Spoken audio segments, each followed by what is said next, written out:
Today, Vision Sunday, it's good to have a vision for your life, but we've got to make sure we don't root and establish that vision in stuff, right? Because Jesus, he went on this big talk, and it's an amazing talk about how, God provides for the birds, so why are you worried? He clothes the flowers, so don't worry about what you eat or what you will wear. He said, seek first the kingdom of God and his righteousness, and these things, what things are those? The earthly things will be added to you. In other words, what he's saying is, if you pursue your purpose, and if you pursue what God is making you, he will provide the rest. And it's actually in the place of rest that God can provide. But what it is I even base what God can do in my life on my faith, and I'm going to be the captain of this ship. And what I'm doing is I'm kind of squeezing the pipe. So God can't provide for me like he wants to.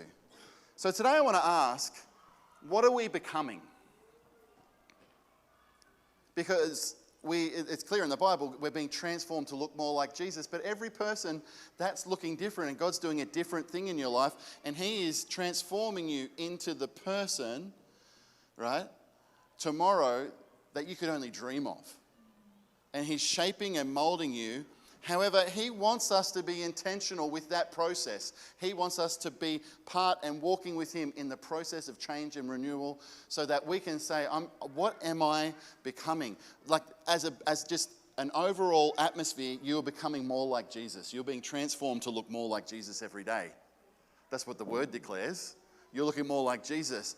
But there's also a nuance in how he relates to you, that he's doing something in your life, because the body is made up of all different parts, right? And if we try and copy what someone else is, the body will have 10 noses and no hands, right? You've got to be you.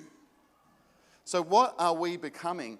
Last week we looked at Abraham. Abraham was a great man of faith in the Old Testament, and God spoke to him out of nowhere and said, I will make you a great nation.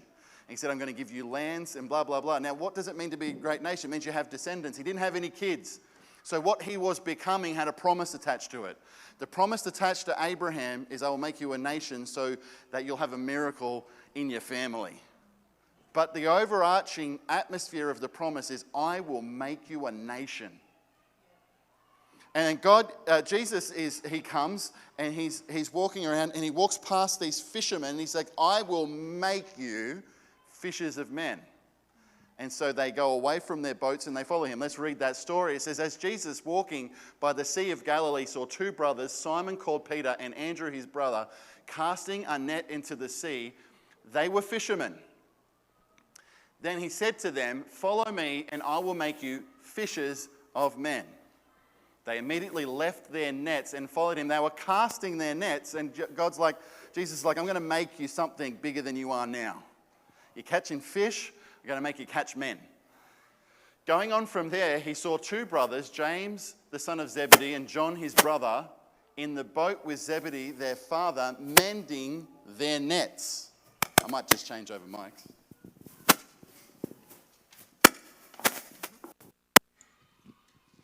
Is that everyone can hear? Zebedee, their father, mending their nets. He called them, and immediately they left their boat and their father and followed him. Now, there's four people here, and they're all fishermen.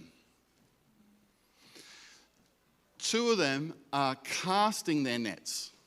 They're in the boat, and they're throwing out the nets, and what they're doing seems very purposeful. I'm a fisherman. I cast nets. This is the action I was born to do. And then you've got two other people, they're business partners, who are mending their nets and are equally fishermen. But they don't have the action of casting. How can they be fishermen? Because in life, there are many types of people who do many different roles and come into many different things, and it is all significant in God. Because if no one mends the nets, then no fish are going to get caught. You can go on for a season just doing the same action, and copying Peter, but eventually there'll be holes in your nets, and you won't be as successful in whatever it is you're doing. You won't be as significant in whatever you're doing. So there has to be people who are net menders. But what we do in our society, in our churches, in our nature, everywhere, it's human nature to go, wow, isn't Peter amazing? Look at how good he casts the net. But we don't see that without somebody mending the net, if he didn't spend some time mending it, but if there wasn't people who mended nets, then there would be no significance in the casting. So there is a place for everybody, and who you are becoming doesn't look like everybody else. I think sometimes a lot of these sermons about purpose are told from the perspective of the preacher. So everybody sees, well, the goal for life must be to be in ministry. When the goal for life is to become who God is calling you to become. So we have to be honest, which is why we turn it, what am I becoming? What is God speaking to me about? What are the desires that God, it says, those who delight themselves in the Lord, he will give them the desires of their heart. He will put desire in you so that you can move in the right direction and become who God is calling you to become. I'll make you fishers of men. It's not about us. It's about reaching others so that they find out about Jesus, so that they know him. I will make you fishers of men means he will give you opportunities to reach people in our community. I will make you fishers of men, and I will help you, and as I'm helping you, make sure you help others. I will make you fishers of men, but I want you to participate in the change. That's all wrapped up in the Bible that says God is making you something. Keep your eyes on Jesus because that's who you're becoming. But there's also in the Bible that says everybody's different. It says, for in Jesus, the whole body knitted and held together by every supporting ligament grows and builds itself up in love as each part does its work. It's like there's a body, there's all these different parts to the body, and as everybody comes into the expression of who they are and who God is making them to be, the body works better. Joanna broke some ligaments last year, and I tell you, if you don't have ligaments, it is hard to walk. You say, I'm just a ligament. It's like, well, break them and see what happens. Do you want to hear something a bit full on? God worked a miracle, broke so many ligaments that there was nothing holding the foot to the leg, right? I tell you, you can't walk on that. It's just no function. So if we don't have people, not like, you hear these things, you're like, oh, I've got to do better. No, you've got to be you. You've got to become you. You've got to stay close to God. This isn't an enablement to just be saying, oh, that's not me. I'm not entering into certain disciplines that everybody has to enter into. We're all called to be part of the body and take responsibility and be accountable one to another. Not accountable to me, accountable one to another with your friend groups. Like there's all of this in the body as well. However, right, you got to be you. Sometimes we've got to do things. Sometimes I have to do admin, right? That's not me. But I got to do it. I'm not saying that we pike out on the things that make us uncomfortable. I'm saying that in the general flow of life, we are becoming more unique as we grow.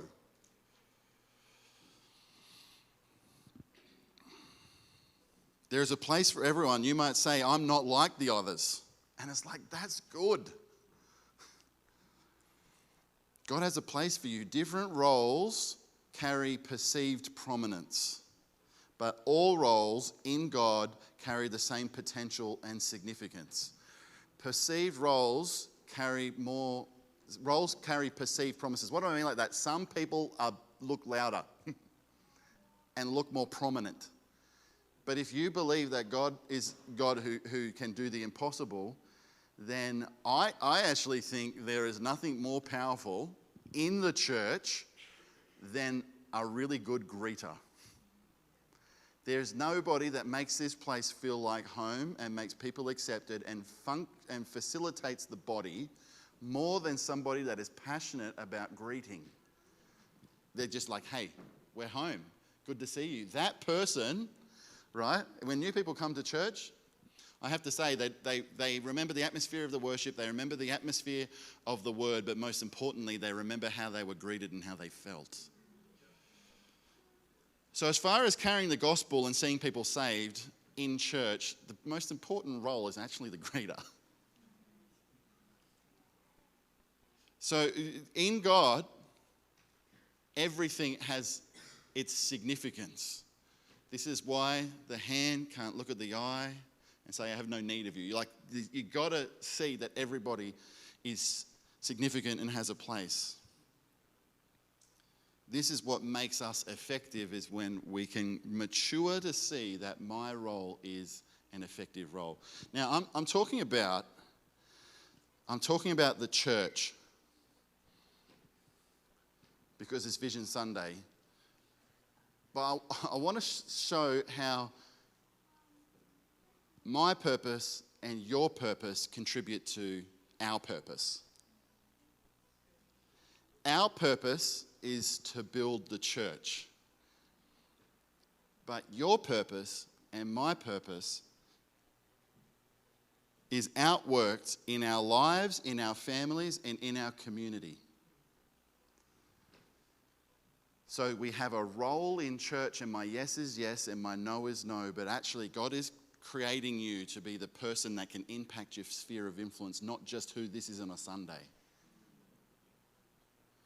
And the more that I get involved in my purpose and you get involved in your purpose, the more that restfully we will come into our purpose. I'm not trying to sound eloquent. This is actually like my main burden today, is to show, like, let's be intentional to become who God's calling us to become, because then this translation is the NIV because it's a bit easier, but the New King James says the body edifies itself in love, edifies itself and grows. The body grows when everybody follows the purpose for their life, outworked in their families, their homes, their communities, and this community, and everything matures and grows, because healthy things grow. We actually, this isn't in my notes, we try really hard not to get people over-serving. There's a few people that are keen beans that do a lot. It's not the goal for everyone. The goal is to find your place of significance in the margins, within the margins of your life, and be diligent and think ahead in that area so that it excels, but you're not overburdened. Because when I've seen it, when churches expect too much of volunteers, there's never a restful atmosphere. And I think that rest is one of the key words of the gospel. Come to me, I'll give you rest. You know, the New Testament never talks about the promised land. It replaces promised land with rest. The word rest. Look at Hebrews. It takes out promised land. God said he would give them rest. Joshua didn't fully bring them into rest. Rest is the atmosphere of the new covenant. And God doesn't want you overcommitting, but he also doesn't want you passive. Right? So I struggle with passive, if I'm honest. I'm probably an assertive, aggressive personality. So I struggle with passive, but also that line that we go over where we exit rest is also like the enemy. So what's all this to say? When I pick up my purpose and you pick up your purpose, we grow in our purpose. But the purpose of our church this is our purpose statement: know Jesus, discover purpose, receive miracles. Should be an S on that. Missed the S, that's my fault. Receive miracle, you get one. No, it's miracles. Know Jesus is our reach. We want people to know and experience Jesus. And so we are reaching, and we are confident that if people see Jesus, he is attractive. And he is the answer to their life. So knowing Jesus is our reach. And as a church, part of our purpose, and we are growing in this, is to provide services, right? where you can feel confident to invite your friends and they will hear the gospel and they'll have a moment to receive. Today is a pretty in-house kind of service, right? It's an odd service. It's a Vision Sunday. But we want you to be confident that if you bring somebody, there will be a time where they can respond to the gospel. And if you look at things like Easter and Christmas and Father's Day and Mother's Day and baptisms, we want to make the message really clear. So if you're a 10 out of 10 Christian who's heard all of the gospel messages before, what I'm saying to you is, be here and engaged in the gospel messages for the sake of the lost. At times, you may have to sit through a simple message because we will strive that people know Jesus. So we will provide a platform where people can hear the gospel. This is why Joel makes series for Connect that are a little bit deeper. This is why we do college. This is why sometimes we do teaching. However, when there's times when we feel there will be people in the room that haven't heard the gospel, we want to make it clear and simple. So you may have to hear a clear and simple message. But like, the room needs your faith. The room needs you to engage. Discover purpose. This is where we believe intentionality helps us to develop. And the purpose of this church is, I believe, to develop ministries and leaders. So how do we do that? We do that with training. We have a leadership pathway that is on our app if you want to click onto that, or it's like a development pathway. We have our college, and I just want to say about our college that we had an overwhelming response to the college. Yeah. Now there's 32 people doing college, which a church this size is a lot. Now these people, beautiful people, I have to say, a lot of the driving force of our church is these people. And so I would say that a lot of these people, and don't blush if I'm talking about you, they probably made the Sunday nights happen. And so they're going to be out every Wednesday. And this is the year of adding margin. And Sunday nights had the purpose of casting our nets because we could see that there's a lot of young adults who started coming to church. And last year we had over 40 people under the age of 28 give their lives to the Lord. Right? Yeah. A lot of that's facilitated through the Sunday night. And then you guys are all here, right, in the Sunday morning, which is good. You found your way to the family. So while these people, we are very intentional people, and our purpose is to discover purpose, to input into others. So we have decided to pause Sunday nights and let these people study. And I think the Sunday night had a different thing that fed the morning, and it was really great. And I'm expectant in another season to go back. So that's why we're putting it on pause. However, that's what we're doing to be intentional with where we're going now. The last one is receive. My notes have miracles on it. So we believe that we want to see as a home, as a body, we believe to see God's best for everyone. That's what receiving miracles is. You know, I love praying for people in relationship, where it's like if someone shows me a need, it's like, okay, let's strike the ground. That's a biblical concept. Let's pray every time we're together for that need, because that's the family aspect. Why don't you do that with people? Someone who's believing for a house, believing for a miracle in their health, say, I'll pray with you every time. I'll believe with you. It doesn't have to be a long prayer. And also, the prayer changes things. So we want to facilitate prayer. So again, we are shifting gears in prayer. And we had one prayer hub meeting on a Thursday night at 7:30. And a lot of people were like, oh, was that another time?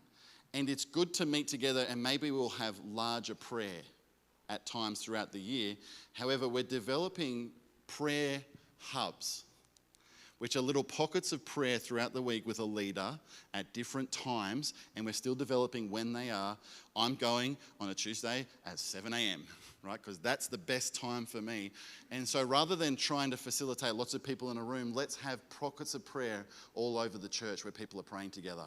And if you would like to be involved in a prayer hub, a prayer pod, however we want to call it, it's on the app like everything else. It's in the next steps on the app.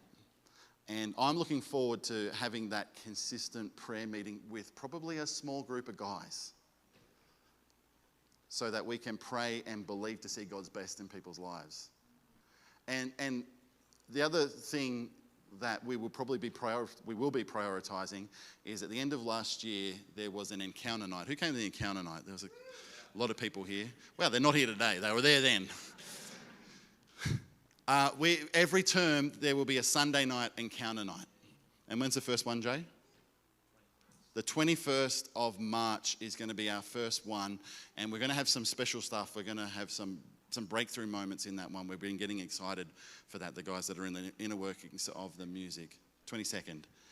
So there's more info for that. I'm just kind of probably running ahead of myself. But we want to facilitate people meeting with God as a church. We don't have the keys to meeting with God. Jesus has the keys to meeting with God, but we can be intentional to meet together and have an encounter night and see God's depth and spend a bit more time believing with people and a bit more time with people encountering God through worship. Is that good? That's sort of the announcement phase of this. So there's a few changes, but it all is actually with us aligning more with the purpose.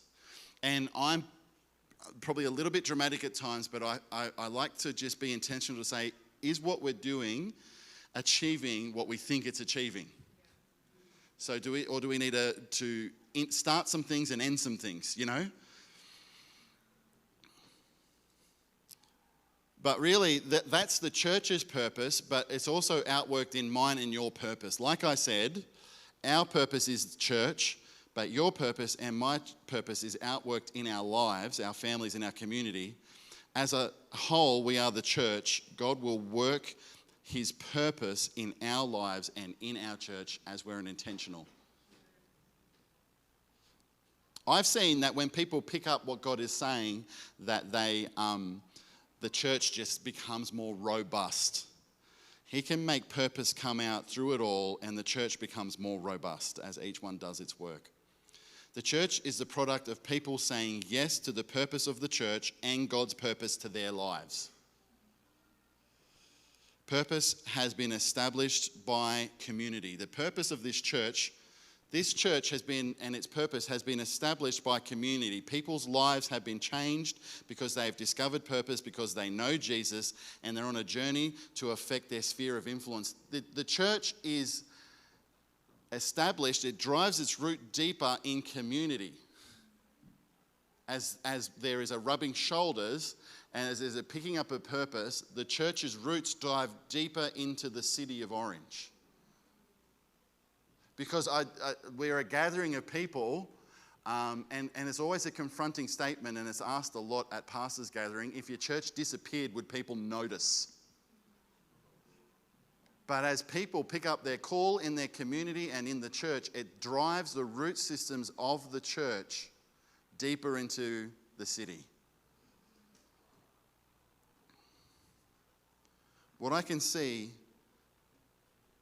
so it's not pick up the church's mission, pick up the church's purpose. You have a purpose and you have a place.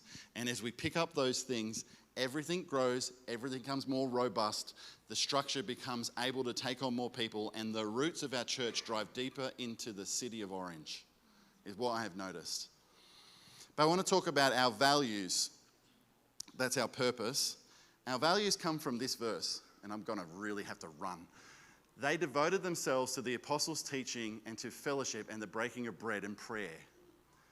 Good teaching, community, communion, prayer. That's the pillars of our church. Good teaching, community, communion, prayer. the next verse, a few down, says, "So continuing daily with one accord in the temple and breaking of bread from house to house, they ate their food with gladness and simplicity of heart, praising God and having favor with all the men. And the Lord added to the church daily those who were being saved." You see, when the thing is strong, it grows. We value big church and small church expression. We value gathering on a Sunday, and we value connect groups and smaller expressions of church. We value teaching and encouragement.